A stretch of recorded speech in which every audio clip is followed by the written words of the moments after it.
শুভেচ্ছা, স্বাগত মাছরাঙা নিউজ শোতে। আপনাদের সঙ্গে আছি কাজী রওশনারা সাকি। এই আয়োজনে দিনের গুরুত্বপূর্ণ সংবাদের পাশাপাশি থাকবে রাজধানীর বাইরের আপডেট। এছাড়া থাকছে বাণিজ্য ও ক্রীড়া সহ আন্তর্জাতিক নানান খবর। প্রথমেই সারাদিনের নিউজ আপডেট। মূল বেতনের 20% হারে বাড়ি ভাড়া সহ বিভিন্ন দাবি আদায় না হওয়া পর্যন্ত কেন্দ্রীয় শহীদ মিনারে অবস্থান এবং কাল থেকে এমপিওভুক্ত সব শিক্ষা প্রতিষ্ঠানে ক্লাস বর্জনের ঘোষণা দিয়েছেন বেসরকারি শিক্ষা প্রতিষ্ঠানের এমপিওভুক্ত আন্দোলনকারী শিক্ষকরা। এর আগে জাতীয় প্রেস ক্লাবের সামনে অবস্থান নেন তারা। জাতীয় প্রেস ক্লাবের সামনের সড়কে শিক্ষকদের অবস্থান কর্মসূচিতে দুপুরে পুলিশ জল কামান দিয়ে রঙিন পানি ও সাউন্ড গ্রেনেড ছোড়ে। বাধা উপেক্ষা করে শিক্ষকরা সড়কে অবস্থান নিলে লাঠি চার্জ করে পুলিশ। কয়েকজনকে তোলা হয় প্রিজন ভ্যানে।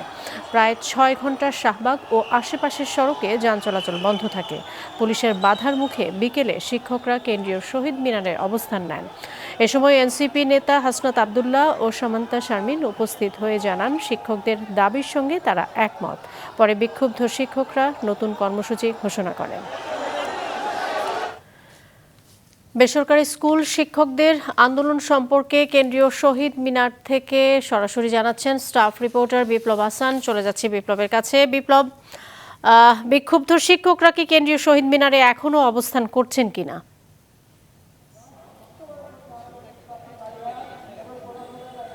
সাকি, নিশ্চয় দেখতে পাচ্ছেন আমার পেছনে কিন্তু শিক্ষকরা এই মুহূর্তে ব্যানার নিয়ে দাঁড়িয়ে আছে। তাদের দাবি দেওয়া তারা বলেই যাচ্ছেন এবং আছেন, থাকবেন এবং বলছেন সারা রাত থাকবেন এবং যতদিন এই প্রজ্ঞাপন দাবি না মেনে নেওয়া হবে তারা এখানেই অবস্থান করবেন। বলছেন যে এটাই এখন তাদের বাসস্থান, এমন কথা বলছেন।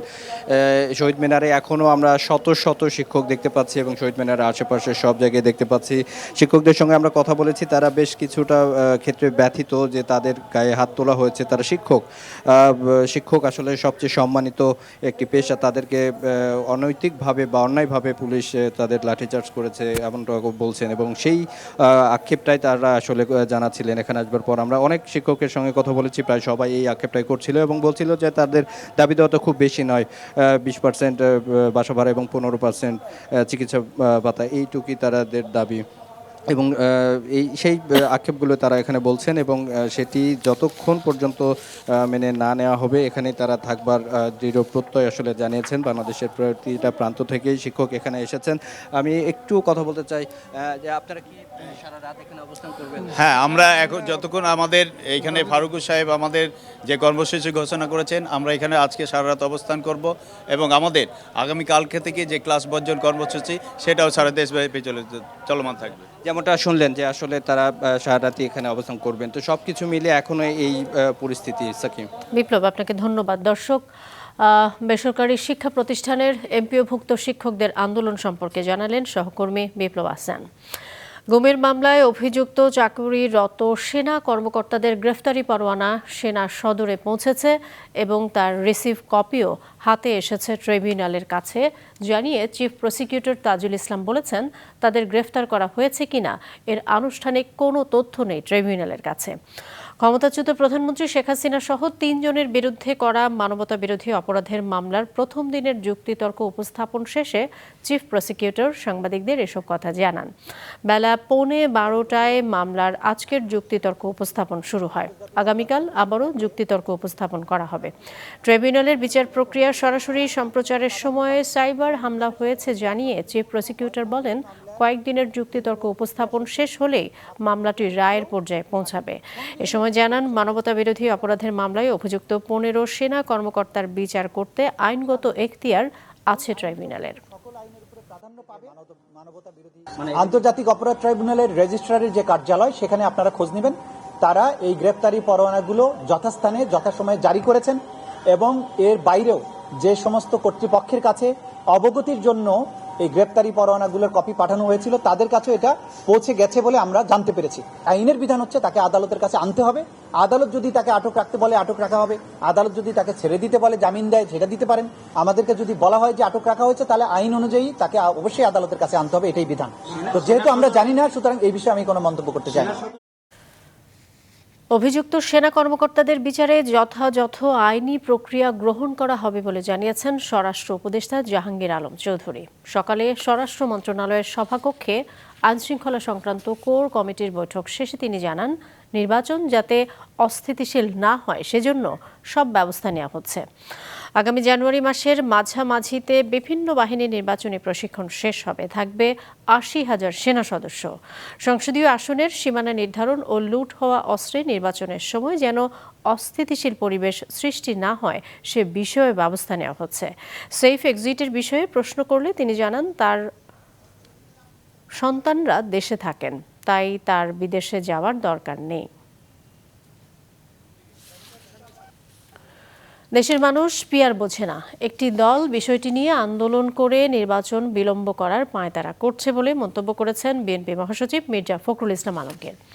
সকালে ঢাকা রিপোর্টার্স ইউনিটিতে এক স্মরণ সভায় তিনি আরও বলেন, জনগণ পিয়ার পদ্ধতি গ্রহণ করবে না। বিএনপির সংস্কার চায় না এমন অপপ্রচার চালানো হচ্ছে অভিযোগ করে ফখরুল বলেন, বিএনপির জন্ম হয়েছে সংস্কারের মধ্য দিয়ে। সামনে কঠিন পরীক্ষা, রয়েছে চক্রান্ত ষড়যন্ত্র, আর সেসব রুখে দিয়ে এগিয়ে যাওয়ার আহ্বান জানান বিএনপি মহাসচিব। বলেন, জনগণ পরীক্ষিত দলকে ভোট দেবে। ১৭ অক্টোবর জুলাই সনদ স্বাক্ষর হবে। সরকারের এ ঘোষণাকে স্বাগত জানান তিনি। সংস্কারের যে যারা দায়িত্বে আছেন তারা আনেননি, কয়েকটি রাজনৈতিক দল সেই পদ্ধতি কথা বলছে এবং যেটার জন্য তারা আন্দোলন করছে। এর লক্ষ্য একটাই, সেই লক্ষ্যটি হচ্ছে যে নির্বাচনকে বিলম্বিত করা, জনগণের ক্ষমতা জনগণের হাতে ফিরিয়ে দেওয়ার যে প্রক্রিয়া, সেই প্রক্রিয়াকে বিলম্বিত করা। পিআর পদ্ধতি এই দেশের মানুষ গ্রহণ করবে না। প্রথমবারের মতো আজ থেকে সারা দেশে শুরু হয়েছে টাইফয়েড টিকা প্রদান কর্মসূচি। ৯ মাস থেকে ১৫ বছর বয়সী সব শিশুরা পাচ্ছে এই টিকা। সকালে রাজধানীর ভিকারুন্নেসা নূন স্কুলের টিকাদান কর্মসূচি উদ্বোধন শেষে প্রধান উপদেষ্টার বিশেষ সহকারী অধ্যাপক ডাক্তার সাইদুর রহমান খসরু বলেন, ২০২১ সালের সবশেষ পরিসংখ্যান বলছে সে বছর টাইফয়েডে মারা গেছে প্রায় ৮,০০০ শিশু। এ টিকা শিশুদের পানিবাহিত রোগ থেকে রক্ষা করবে। কর্মকর্তারা জানিয়েছেন, কোনো পার্শ্ব প্রতিক্রিয়া হয় কিনা দেখতে টিকা গ্রহণের আধ ঘন্টা পর্যন্ত শিশুদের পর্যবেক্ষণ করা হচ্ছে। এটা কোনোভাবেই পরীক্ষামূলক না, এটা নিয়মিত টিকাদান কর্মসূচি। এটা একটা পরীক্ষিত টিকা এবং WHO সার্টিফিকেশন আছে, এবং আমরা যে ম্যানুফ্যাকচার থেকে নিয়েছি তারা পৃথিবীর 40% প্রায় ভ্যাকসিন যারা দেয় তাদের কাছ থেকে নিয়েছে। অর্থাৎ টিকার এটা নিরাপত্তা নিয়ে কোনো প্রশ্ন নাই, কার্যকারিতা নিয়ে কোনো প্রশ্ন নাই, এবং এটা মান নিয়ে কোনো প্রশ্ন নাই, একদম পরিষ্কার। এটাতে যেটুকু পার্শ্ব প্রতিক্রিয়া হতে পারে সেগুলো খুবই মাইনর। সন্তান জন্ম দিতে স্বাভাবিক প্রসব সম্ভব না হলে বিকল্প পদ্ধতির চর্চা করে প্রচলিত ঝুঁকিপূর্ণ ও ব্যয়বহুল সিজার পদ্ধতির ব্যবহার ২০ ভাগ কমানো সম্ভব বলে মনে করেন প্রসূতি বিশেষজ্ঞ ডাক্তার মুনিরা ফেরদৌসী। শহীদ সোহরাওয়ার্দী মেডিকেল কলেজ হাসপাতালের সাবেক বিভাগীয় প্রধান ডাক্তার ফেরদৌসী ২০২০ সাল থেকে কাজ করছেন এই পদ্ধতি নিয়ে। বিস্তারিত নুরুন্নাহার ওয়েলির রিপোর্টে। অধ্যাপক ডক্টর মুনিরা ফেরদৌসী দীর্ঘদিন ধরে কাজ করছেন প্রসূতি, স্ত্রীরোগ, বন্ধ্যাত্ব, জরায়ু ও স্তন ক্যান্সার নিয়ে। ছিলেন শহীদ সোহরাওয়ার্দী মেডিকেল কলেজ ও হাসপাতালের স্ত্রীরোগ ও প্রসূতি বিভাগের বিভাগীয় প্রধান। স্বাভাবিক প্রসব না হলে সিজারি যখন রীতি হয়ে দাঁড়িয়েছে, তখন ওই হাসপাতালে থাকা অবস্থায় তিনি উদ্যোগ নেন সিজারের পরিবর্তে ইন্ডাকশন পদ্ধতি ব্যবহার করে কোনো কাটা ছেঁড়া ছাড়া সন্তান প্রসবের। আমরা যে কাজটা করলাম, আমরা খুব অল্প 200 জনের উপরে কাজ করেছিলাম। তখন কোভিড সিচুয়েশন ছিল। সেই সময় দেখলাম যে 200 জনের উপরে কাজ করলাম, কিন্তু 65% পেশেন্টের যার নর্মাল ডেলিভারি হওয়ার কথা ছিল না, তারও কিন্তু নর্মাল ডেলিভারি হয়েছিল। এই পদ্ধতিতে জরায়ুতে ফলিক ক্যাথেটার ব্যবহার করে এবং মিজোপোস্টাল জুস খাইয়ে স্বাভাবিক প্রসব করানো হয়।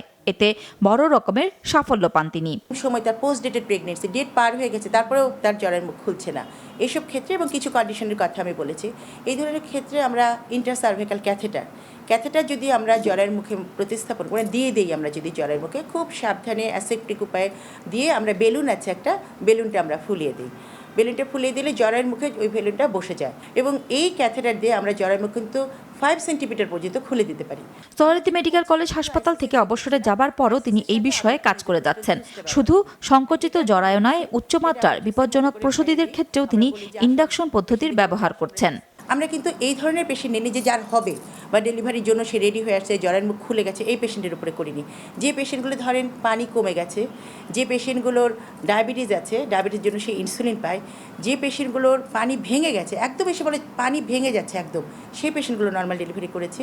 এবং যে পেশেন্টটার জ্বরের মুখটা খুলছে না, জ্বরের মুখটা তার পজিশনে নাই নর্মালি, সেই পেশেন্টগুলোর উপরে কিন্তু আমরা কাজ করেছি এবং দেখেছি এই ধরনের ক্ষেত্রে যাদের আমরা আগে একেবারেই সিজারিয়ান সেকশন করতাম তাদের কিন্তু আমরা নর্মাল ডেলিভারি করে ফেলতে পারছি। আমার বেবি হওয়ার সময় আমার গর্ভকালীন ডায়াবেটিস ধরা পড়েছিল, আর তখন সবাই বলেছিল যে আমার নর্মাল ডেলিভারি সম্ভব নয়, কিন্তু ডক্টর মনিরা ফেরদৌসী ম্যামের অভিজ্ঞতা, আত্মবিশ্বাস এবং পারদর্শিতার কারণে আমার নর্মাল ডেলিভারি সম্ভব হয়েছে। অ্যাট লাস্টলি ইন্ডাকশন পদ্ধতি ইউজ করে উনি আমাকে সুস্থ একটি বাচ্চা উপহার দিয়েছে। যার প্রথম শিশুর জন্ম হয়েছে সিজারের মাধ্যমে, তাদের পরবর্তী শিশুর জন্ম যেন স্বাভাবিকভাবে হয় তা নিয়েও কাজ করছেন তিনি। এখানেও অ্যাসেসমেন্ট করতে হয় যে কত দিনের ভিতরে তার সেকেন্ড ডেলিভারিটা হচ্ছে, তারপরে তার স্কার্ট থিকনেসটা কেমন আছে, এবং ভিবেক করলে যে সবারই করতে পারবো এটাও না, এটা জেনে পেশেন্ট আসে এবং আমাদের ভিবেক ডেলিভারির সংখ্যা অনেক ভালো। ডক্টর মনিরা ফেরদৌসী মনে করেন, স্বাভাবিক প্রসব বাড়াতে চিকিৎসকদের প্রশিক্ষণ, অবকাঠামোগত উন্নয়ন এবং জাতীয় একটি গাইডলাইন তৈরি প্রয়োজন। এইটাকে বাড়াতে হলে যে কাজটা আমি করছি সেটা নিয়ে কিন্তু আমাদেরকে অনেক দূরে এগিয়ে যেতে হলে ট্রেনিংয়ের ব্যবস্থা করতে হবে এবং আমাকে লজিস্টিক সাপোর্ট দিতে হবে। প্রাথমিকভাবে শহরের হাসপাতালগুলোতে এবং পরবর্তীতে ধাপে ধাপে গ্রামীণ পর্যায়েও এই পদ্ধতি চালু করা সম্ভব বলে মনে করেন তিনি। নুরুন নাহার উইলি, মাছরাঙা নিউজ শো।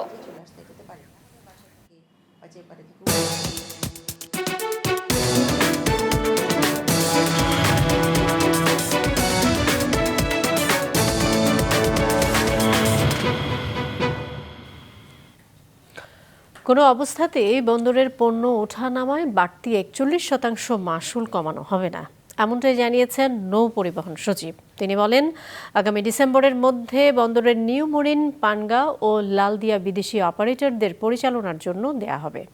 রোববার ইকোনমিক রিপোর্টার্স ফোরাম ERF আয়োজিত সেমিনারে তিনি এসব কথা বলেন। ব্যবসায়ীদের আপত্তি সত্ত্বেও আগামী মঙ্গলবার থেকে বাড়তি শুল্ক কার্যকর হচ্ছে চট্টগ্রাম বন্দরে। প্রায় 41% হারে বাড়ানো হয়েছে নতুন শুল্ক। বর্তমানে 20 ফুট দৈর্ঘ্যের কন্টেইনার থেকে মাশুল আদায় হয় 11,849 টাকা। নতুন মাশুল কার্যকর হলে যা বেড়ে দাঁড়াবে 16,244 টাকা। বাড়বে অন্যান্য সব সেবার ব্যয়ও, যার বড় অংশই আদায় করবে বিদেশি প্রতিষ্ঠান। ERF-এর আলোচনায় নৌ পরিবহন সচিব জানান, বন্দরের সক্ষমতা বাড়াতে বিপুল অর্থ প্রয়োজন, এজন্য মাশুল বাড়ানোর বিকল্প নেই।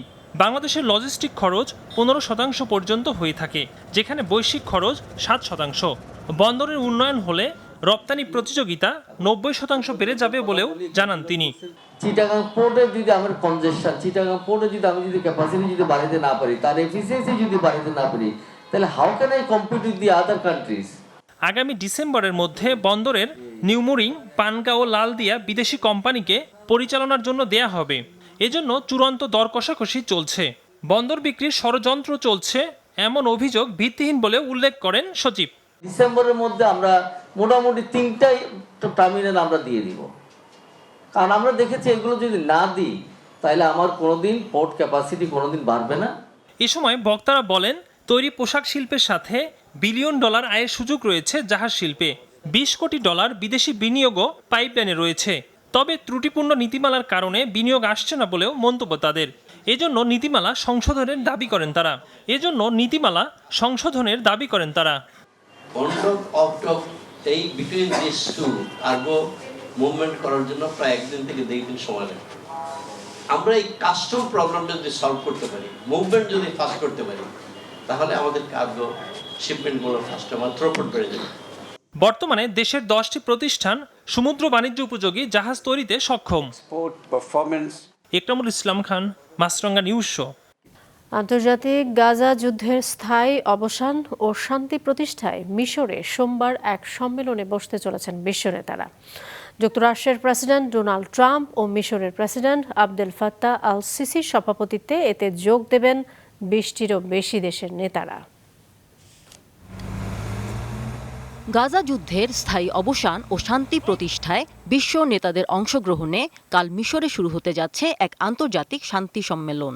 দেশটির পর্যটন শহর শার্ম আল শেখে হতে যাওয়া এই সম্মেলনে সভাপতিত্ব করবেন যুক্তরাষ্ট্রের প্রেসিডেন্ট ডোনাল্ড ট্রাম্প ও মিশরের president Abdel Fattah al CC. মিশরের প্রেসিডেন্টের দপ্তর শনিবার এক বিবৃতিতে জানায়, সম্মেলনে বিশ্বের 20টিরও বেশি দেশের নেতারা অংশ নেবেন। বৈঠকের লক্ষ্য হল গাজা উপত্যকার যুদ্ধের অবসান, মধ্যপ্রাচ্যে শান্তি ও স্থিতিশীলতার প্রতিষ্ঠার প্রচেষ্টা জোরদার এবং আঞ্চলিক নিরাপত্তা ও স্থিতিশীলতার ক্ষেত্রে নতুন যুগের সূচনা করা। জাতিসংঘ মহাসচিব আন্তোনিও গুতেরেস, যুক্তরাজ্যের প্রধানমন্ত্রী কিয়ার স্টারমার, ইতালির জর্জিয়া মেলোনি, স্পেনের পেদ্রো সানচেজ ও ফ্রান্সের প্রেসিডেন্ট ইমানুয়েল ম্যাক্রো এরই মধ্যে এই সম্মেলনে উপস্থিত থাকার বিষয়টি নিশ্চিত করেছেন। তবে ইসরায়েলের প্রধানমন্ত্রী বেনিয়ামিন নেতানিয়াহু বা হামাস নেতারা এতে যোগ দেবেন না। যুক্তরাষ্ট্রের মধ্যস্থতায় ইসরায়েল ও হামাসের মধ্যকার যুদ্ধবিরতির পর গাজার 5 লাখের বেশি মানুষ এরই মধ্যে ঘরে ফিরেছেন, যদিও এখন তাদের ঘরবাড়ির কিছুই অবশিষ্ট নেই, পড়ে আছে কেবল ধ্বংসস্তূপ। ইসরায়েল এবং হামাসের মধ্যে যুদ্ধবিরতির পর ইসরায়েল কেরেম শালম সীমান্ত ক্রসিং খুলে দেয় রবিবার বেশ কয়েকটি ত্রাণবাহী ট্রাক গাজায় প্রবেশ করেছে। আরও কয়েকটি সীমান্ত ক্রসিং খুলে দিতে ইসরায়েলকে আহ্বান জানিয়েছে জাতিসংঘ। এদিকে গাজা যুদ্ধবিরতি ও জিম্মি মুক্তি চুক্তি নিয়ে সাম্প্রতিক আলোচনা শেষে শার্ম আল শেখ শহর ছাড়ার পথে রোববার সড়ক দুর্ঘটনায় কাতারের 3 কূটনীতিক নিহত ও আরও 2 জন আহত হয়েছেন। আমিনা লুসি, মাছরাঙা নিউজ শো।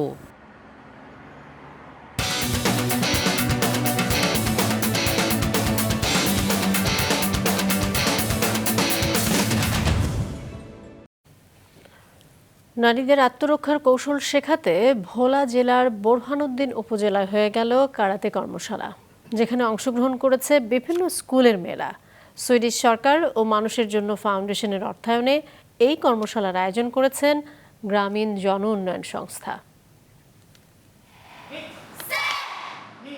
সামাজিক অগ্রগতির জন্য নারীদের নিরাপত্তা নিশ্চিত করার বিকল্প নেই। তাই ভোলা জেলার বোরহানুদ্দিন উপজেলায় কিশোরীরা শিখছে আত্মরক্ষার কৌশল। অপ্রত্যাশিত আক্রমণ ঠেকাতে ও নিজেদের আত্মবিশ্বাসকে বাড়িয়ে নেওয়াটাই প্রধান লক্ষ্য।